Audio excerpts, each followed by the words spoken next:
So Bad Blood has been and gone, and it was actually bloodier than you might imagine.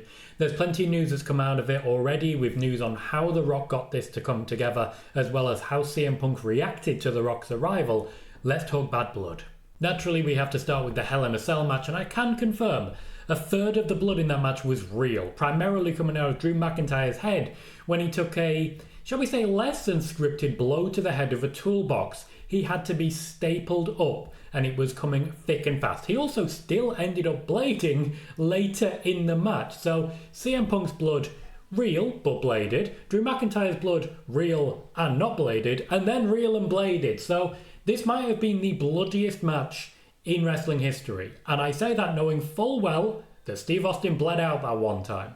Personally, I expect to see Drew McIntyre take some time off. His contract does allow for that. But at the same time, if your head is stapled together, surely WWE are going to give you time off anyway, even if it's not part of the script. CM Punk, however, part of the script. The only reason Drew McIntyre might be sticking around is, of course, he might be one of the targets of the Wyatt Sicks. It does seem very clearly scripted that maybe Xavier Woods, The Miz, Karrion Kross could be the one getting that call up, but Drew McIntyre has also gone down a bit of a dark path recently, vengeful spirit, evil incarnate, just really wanting to Homer Simpson and Bart Simpson CM Punk. CM Punk announced on Raw that he was going to be taking a break. This is because the WWE have no intention of using him in Saudi Arabia. I say that like it's actually WWE's call. CM Punk will not work Saudi Arabia under any circumstances under a WWE contract. He actually negotiated it into his contract that he would never do that. I really feel like more wrestlers should be negotiating that particular clause. The Saudi clause, if you will. Speaking of Saudi Arabia, WWE announced that Gunther vs Cody Rhodes would be one of the matches taking place there for a championship that Braun Strowman hadn't forgot about. This is because the Kingdom of Saudi Arabia insists that they want the biggest and the best for their shows. It's why we had the WrestleMania level, the greatest Royal Rumble, the best in the world tournament that for some reason was won by that was obviously won by Shane McMahon. And the Saudi Arabian audience apparently aren't aware enough of wrestling and don't watch regularly enough to know that that is not at all what they're getting. You know what they're getting? Goldberg. Goldberg's appearance was an incredibly well-kept secret, showing that Triple H is starting to take control of the leaks that plagued the later days of Vince McMahon's reign. He's been introduced as a wildcard and could be the thing that stops Gunther from beating Cody Rhodes in Saudi Arabia.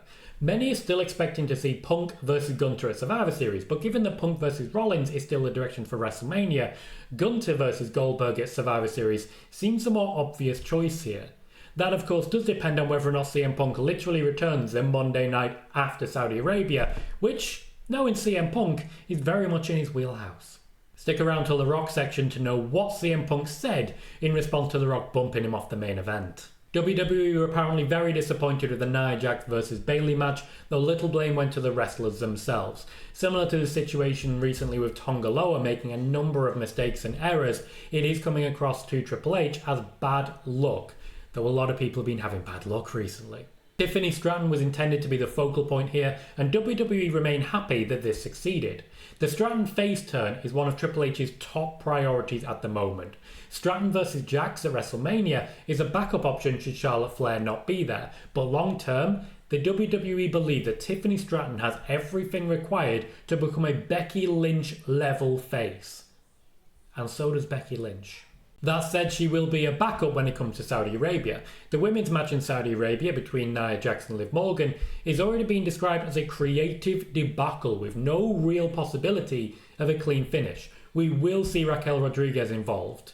We will see Tiffany Stratton involved. We may well see Bayley and Rhea Ripley involved. This is going to be a mess. That said, there is an exciting route that ends with Tiffany Stratton being a triple champion. I don't suspect it's the day for it. Austin Theory's face turn has fallen down the pecking order due to a lukewarm response and the need to put focus elsewhere. Triple H is said to be reshuffling the alignments, which is why we've seen so many heel turns recently, and for now, Austin Theory just isn't important enough to be part of that. While Triple H is still putting the story together, it doesn't look like he's come up with a compelling enough argument for Austin Theory to be properly featured. Damian Priest's victory over Finn Balor is said to be far from the end of the story. WWE remain confident that they can drag this out until WrestleMania. I'm not. Triple H wanted to give Damian Priest a clean win, but also didn't want it to look as though Finn Balor was being buried. It's a hard balance to strike, and he did not succeed in actually balancing it out. What we got instead, because he can't exactly do both, is sort of a half and half, where Judgment Day interferes, but they're easily handled. So Priest looks strong still, but Balor looks weak still. Balor does not look strong going forwards, and when you're starting to build towards a WrestleMania match months down the line, I don't think you can keep him focused. More splinters are said to be coming to Judgment Day to create motion and momentum in storylines that have become incredibly repetitive. Raquel Rodriguez has now joined the faction led by Liv Morgan and Dominic Mysterio. Carlito is apparently still with Finn Balor and JD McDonough, though it's up in the air right now. Nobody really knows why he was hired back. Rodriguez herself sadly did not cover herself in glory in her return. There was supposed to be a ref bump, but this ended up not happening, with the intention being that Ripley would be pushed into the referee, and that's why after the first few strikes she didn't go hell for leather and redistributed herself around Dominic Mysterio. Unfortunately, she didn't redistribute herself into the right spot, and Rodriguez hit her at the wrong time.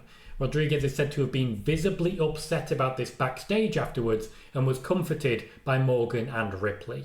WWE also weren't happy with Ripley saying that she wanted the feud to end. At the same time, she has a wish, because she now has to get through Raquel Rodriguez in order to get another shot at Liv Morgan. That might be what we get to at WrestleMania, but I'm starting to feel like Liv Morgan versus Becky Lynch is what's actually going to happen. This is of course unless Rhea Ripley wins the Royal Rumble, and going forwards, that's going to be Rhea Ripley's story. Raquel Rodriguez blocking her from Liv Morgan, the Royal Rumble being the only way to really make that happen. Then Becky Lynch. AJ Styles in the odd position of making wrestling journalism look bad without saying a word. Fightful's paywall originally reported that AJ Styles' injury was kayfabe. The Wrestling Observer's paywall then reported that the injury was in fact real, and the Fightful's paywall then reported that the injury was in fact real. It's a difficult one. I don't have Fightful Select, so I don't know if they withdrew or retracted their previous story, and honestly, because they reported it on a paywall platform, they shouldn't have to publicly retract it because they didn't publicly state it in the first place. Very difficult one to balance, but the only question I have with all these paywalls, whatever happened to a free press?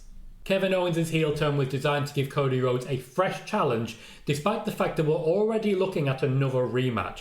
Cody, of course, had rematches with Roman Reigns to get to the championship in the first place, AJ Styles and Solo Sikoa since, and now it looks set to complete it. The only person he hasn't already had a rematch with is Logan Paul, and for me, that makes this entire championship reign a little weaker and a little less impactful. It doesn't feel the way that Roman Reigns' championship reign did. It doesn't feel as important or as impactful, so it's kind of a good thing they ended up in the main event.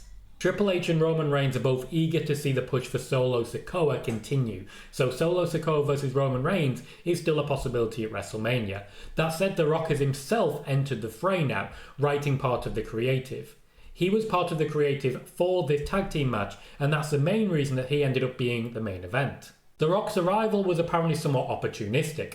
The WWE were made aware that The Rock was going to be nearby only a couple of weeks ago, which is when the Hell in a Cell match that was intended to be the main event was bumped to the first match of the card.